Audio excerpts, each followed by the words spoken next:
Mo din ni ang istorya sa kuno, Makahambos Cave. Ay nakasuwat diri oh. Labanan sa burol ng Makahambos.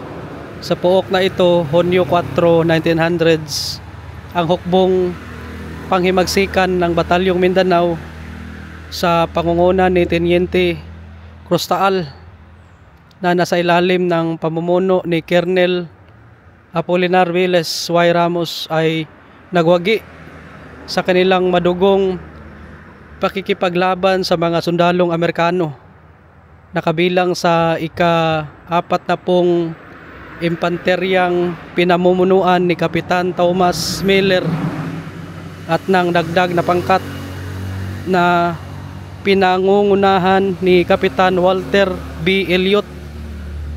Ang pagkatalong ito ng mga Amerikano sa labanan sa Makahambos ay bunga ng mahusay na pamamaraan at disiplina sa sarili na mga nagtatanggol na mga revolusyonaryong Pilipino. Umani ang mga Pilipino ng paghanga mula sa mga Amerikano dahil sa kanilang ginawang pakikitungo sa mga bihag na digma. Grabe din nyo.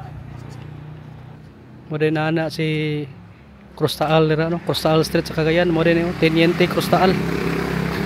O si Colonel Apolinar Viles Y. Ramos, fighter.